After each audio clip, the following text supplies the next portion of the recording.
ব্যাপার, আজকে শান্তনা চুপচাপ কোনো কথা বলতেছে না, এটা কি মানা যায়? আমার মনে হয় আজকে শান্তনার মন খারাপ, আমাদের উচিত শান্তনার মন ভালো করা। তোমরা ভুলেও এই ধারণা মনে আইনো না, কারণ ওই যখন চুপচাপ থাকে এই মানে ওর মন খারাপ না, কোনো বিষয়টা গভীর ভাবে চিন্তা করতেছে। আর ওইটা ওর আশেপাশে যে যায় ওরেও চিন্তায় হারায় দেয়। সো ওর থেকে দূরে থাকো।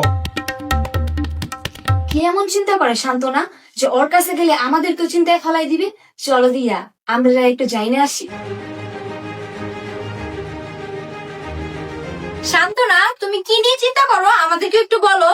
আমি অনেক গুরুত্বপূর্ণ বিষয় নিয়ে চিন্তা করতেছি, তুমি শুনলে তুমিও চিন্তিত হয়ে যাবা।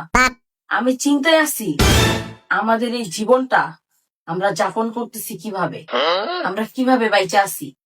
একটা জিনিস চিন্তা করছো, সকালবেলা ঘুম থেকে উঠে যে আমরা দাঁতটা ব্রাশ করি, ওই ব্রাশটা প্লাস্টিকের তৈরি দিয়া, প্লাস্টিকের তৈরি, যেটা আমাদের শরীরের জন্য অত্যন্ত ক্ষতিকর, যেটা ব্যবহার করা মানব দেহের জন্য একদমই উচিত নয়।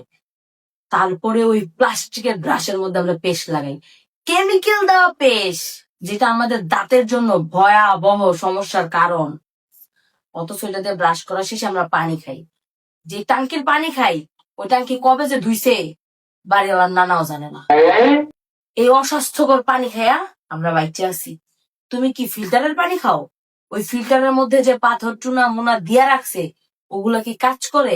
তার কোনো নিশ্চয়তা নাই। তুমি বোতলের পানি খাবা? কয়দিন পর পর গবেষণায় জানা যায় বোতলের পানির মধ্যে নাকি অনেক ভয়ঙ্কর ভাইরাস থাকে, তার মানে পানিটা ভেজাল। তারপরে সকালে নাস্তা খাবা, ওই রুটিটা তৈরি করে কর্নফ্লাওয়ার দিয়ে, যেটা শরীরের জন্য একদমই খারাপ, গ্যাস্ট্রিকের সমস্যা হয়। তারপরে ভাজিটা, এটার যে সবজিটা এটা হইলো হাইব্রিডের সবজি, মানে এটাও আমাদের জন্য ক্ষতি দিয়া। তারপর দুপুরে ভাত খাবা, ভাতের মধ্যে যে চাউলটা আছে এই চাউলের মধ্যে যত পুষ্টিকর উপাদান আছে দিয়া সব কেটে ছেটে আলাদা করে পলিশ করে এটা 2 নাম্বার বানায়। ওই চাউলের ভাতটা আমরা খাই, সাথে যে তরকারি নিব সব হাইব্রিড, তা আবার টাটকা নাই, কোন দেশের না কোন দেশের আহে আইতে আইতে বাসে যায়।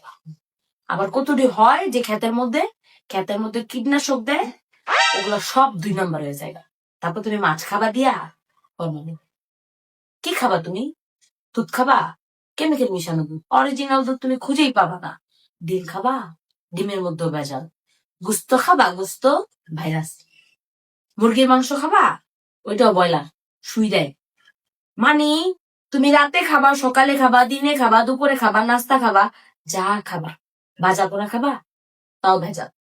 এক তেল দিয়া বাঁচতে থাকে, 10 বছর পার হয়ে যায় মাগার তেল চেঞ্জ করে না। তা আবার পামো, চিন্তা করে দেখছো কত ক্ষতি হয় আমাদের। তা আবার যে চানাচুর বিস্কুট খাও এগুলো পা দিয়া পাড়ায়া পাড়ায়া বানায়।